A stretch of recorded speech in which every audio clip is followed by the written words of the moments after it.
Ada lagi yang membuat saya miris sebetulnya, dan saya agak protes gitu ya.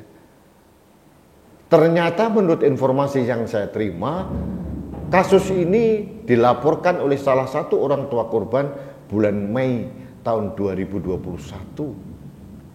Dan istri yang mulia Gubernur Jawa Barat, Atalia Kamil, yang menjabat sebagai Bunda Forum Anak Daerah Provinsi Jawa Barat, sudah mengetahui sejak bulan Mei tahun 2021, tapi tidak berani mengungkapkan di publik.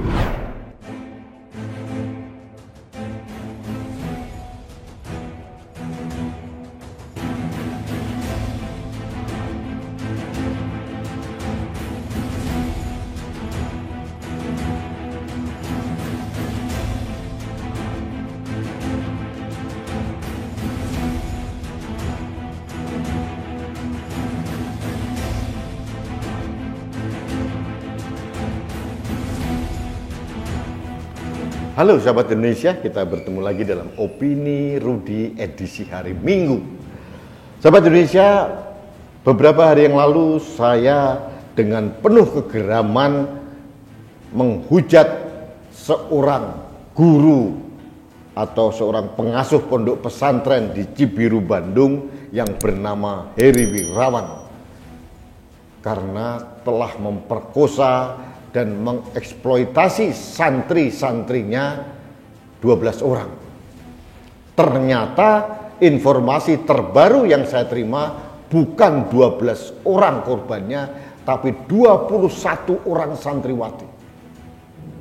Ini manusia ini biadab, punya jiwa atau sifat binatang yang tidak terperi.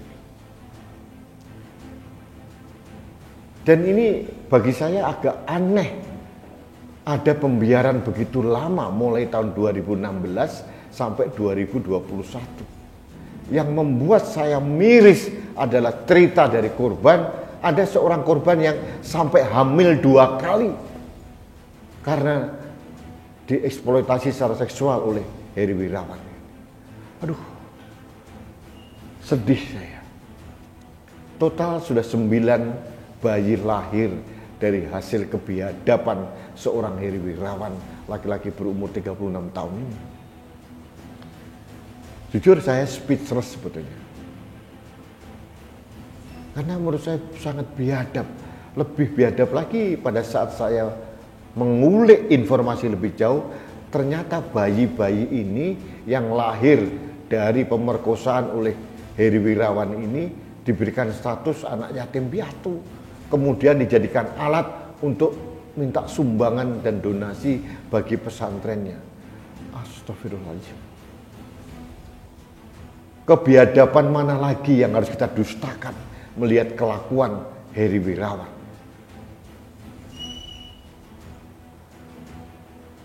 Ada lagi yang membuat saya miris sebetulnya, dan saya agak protes gitu ya. Ternyata menurut informasi yang saya terima, kasus ini dilaporkan oleh salah satu orang tua korban bulan Mei tahun 2021. Dan istri yang mulia Gubernur Jawa Barat, Atalia Kamil, yang menjabat sebagai Bunda Forum Anak Daerah Provinsi Jawa Barat, sudah mengetahui sejak bulan Mei tahun 2021, tapi tidak berani mengungkapkan di publik, karena publik baru tahu setelah koalisi peduli anak ini memunculkan di ruang publik bulan Desember, 6 bulan setelahnya, dengan dalih melakukan pembinaan pada korban. Atalia Kamil ini tidak melakukan kewajiban sosialnya. Seharusnya kalau Atalia Kamil ini berani mengungkapkan di publik sedini mungkin public pressure untuk kasus ini semakin besar. Kasus ini mencuat di ruang publik bulan Desember, kemudian diviralkan oleh semua termasuk dari kalangan anak bangsa. baru mendapatkan perhatian dari instansi-instansi yang terkait, termasuk Komnas Anak, kemudian dari pemerintah, dari segala macam penjuru. Kalau Atalia Kamil itu bertindak lebih bijak, kemudian menyiarkan, memviralkan kebiadaban Heri Wirawan sedini mungkin pressure group atau perhatian pemerintah lebih dini lagi diberikan, tidak terlunta-lunta seperti sekarang. Ini disampaikan oleh orang tua korban, karena selama ini kenyataannya mereka tidak dapat bimbingan dari Provinsi Jawa Barat, termasuk dari Bunda Forum Anak Daerah Jawa Barat yang dipimpin oleh istri Gubernur Jawa Barat. Kalau sekarang Gubernur Jawa Barat Ridwan Kamil marah, bagi saya marahnya telat. Seharusnya Gubernur Jawa Barat marahnya adalah bulan Mei yang lalu dan berani membantu, memviralkan sehingga ada kepedulian dari negara terhadap orang-orang bejat seperti Heri Wirawan ini. Sahabat Indonesia, kasus di Cibiru, Bandung itu bukan kasus yang sendiri gitu. Ternyata di daerah lain banyak sekali terjadi. Di Cilacap ada 25 anak dicabuli oleh guru agama mereka, anak SD. Yang diekspos baru 15 anak SD. Padahal korbannya sejatinya 25 anak murid SD dicabuli oleh guru agama mereka. Saya akhirnya berpikir begini, di pesantren santriwati-santriwati itu juga di SD murid-murid perempuan kan kebanyakan pakai jilbab, apalagi di Jawa Barat. Masih juga dilakukan pemerkosaan. Artinya dapat saya simpulkan bahwa bukan pakaian perempuan yang rentan terhadap nafsu bejat binatang dari para lelaki, tapi yang paling bejat adalah mindset atau otak lelaki itu sendiri. Orang-orang mengatakan jilbab atau pakaian yang dikenakan oleh perempuan dapat menghindari kebinatangan dari laki-laki gitu. Tapi ternyata tidak terbukti. Buktinya di pesantren, bukan hanya di Cibiru, Bandung, di Sukabumi juga ada, di Cilacap, di Trenggalek, kemudian di Sulawesi Selatan, ada di Riau, di Padang, banyak sekali kasus terjadi. Semuanya di pesantren, dilakukan oleh guru agama. Coba, ini yang harus kita berubah, bahwa kelakuan bejat dari guru-guru agama ini bukan karena seperti apa bentuk pakaian perempuan, tapi otaknya yang sudah rusak. Jadi jangan lagi kita mengeksploitasi perempuan harus berpakaian seperti apa. Yang paling penting adalah bagaimana kita merestorasi otak laki-laki supaya menghormati perempuan dengan semestinya. Heri Wirawan dan guru ngaji, guru agama yang lain-lain yang melakukan perundungan seksual itu mungkin memakai mazhab dari ISIS itu, yang mengatakan bahwa perempuan-perempuan itu adalah dieksploitasi secara seksual tanpa ikatan perkawinan, dianggap sebagai tahanan perang, sehingga mereka serta-merta bisa berbuat apa saja pada santriwati-santriwatinya, kepada murid-muridnya. Ini kan otak bejat, otak sesat. Sebagai contoh cerita di pesantren Pondok Tahfiz di Cibiru, Bandung, bagaimana si penjahat kelamin Heri Wirawan ini mengiming-imingi para korban untuk diberikan kuliah gratis, diiming-imingi untuk menjadi polisi wanita, diiming-imingi untuk menjadi pengurus pesantren. Karena ketaatan, kepatuhan yang buta kepada gurunya, kepada pengasuh pesantrennya, sehingga perempuan-perempuan kita, bunga-bunga bangsa ini tak berdaya.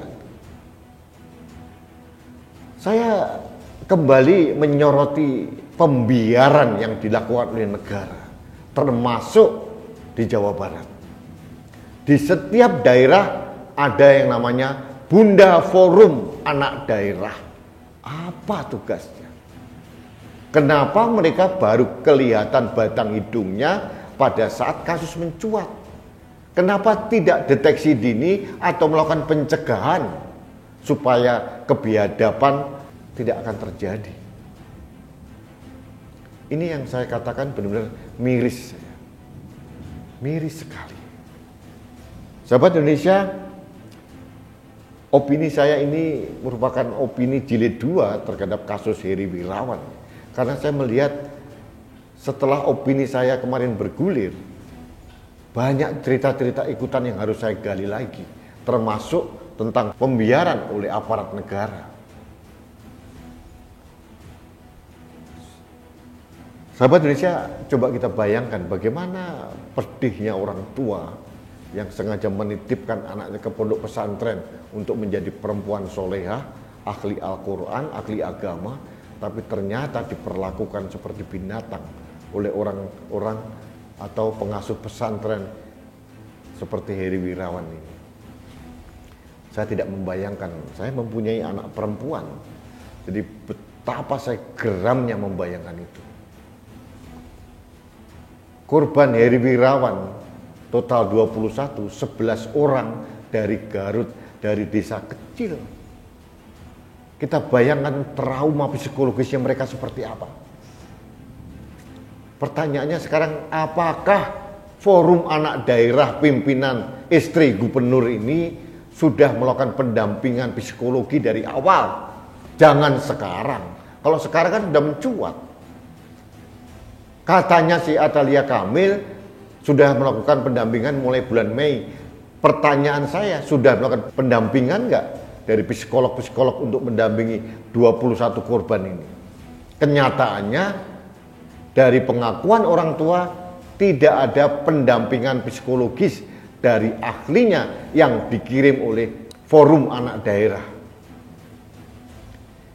Sahabat Indonesia, ini opini untuk menggugat peranan negara untuk melindungi perempuan, melindungi bunga-bunga bangsa dari kebiadaban orang-orang seperti Heri Wirawan. Kemarin saya mengusulkan harus diterapkan hukuman kebiri bagi orang seperti Heri Wirawan. Tapi saya berpikir ulang. Mungkin lebih baik diberikan vonis hukuman mati bagi orang seperti Heri Wirawan, supaya ada deterrent effect yang sangat majleb, sehingga orang-orang yang mempunyai nafsu binatang serupa Heri Wirawan ini berpikir sejuta kali. Ini penting buat hakim. Kalau hakim mempunyai kepedulian terhadap anak Indonesia, peduli terhadap generasi mendatang Indonesia, harus berani membuat keputusan yang sangat ekstrim. Supaya apa? Supaya menimbulkan efek jera. Kalau hanya hukuman badan, saya yakin, aku yakin tidak akan jera. Hukuman mati atau minimal dikebiri, kemudian ditembak kepalanya, itu baru. Sahabat Indonesia, demikian opini saya di hari Minggu ini. Ini dalam upaya karena anak bangsa menjaga Indonesia, menjaga tunas-tunas muda bangsa, menjaga bunga-bunga bangsa, jangan sampai rusak atau sengaja dirusak oleh oknum-oknum bejat serupa Heri Wirawan dan kawan-kawan. Kita harus melawan, kita harus melindungi anak-anak kita dari kebiadaban para penjahat kelamin dimanapun kita berada. Karena bagi saya ini sudah darurat kekerasan seksual bagi anak Indonesia. Baik sahabat Indonesia, demikian opini saya. Salam sehat Anda, buat Anda dan keluarga. Jangan lupa tetap menjalani protokol kesehatan, Ingat, ada varian Omikron yang menghantui di sekitar kita, katanya jauh lebih menular dan lebih ganas dibandingkan varian-varian sebelumnya. Mudah-mudahan kita semua terhindar dari varian Omikron. Salah satu cara untuk menghindari hal itu adalah dengan menggunakan masker. Karena masker saya melindungi Anda, masker Anda melindungi saya, masker kita melindungi Indonesia dan melindungi anak-anak kita. Salam satu Indonesia, salam budaya Nusantara, salam toleransi, salam sehat untuk Indonesia. Saya Rudi S. Kamri.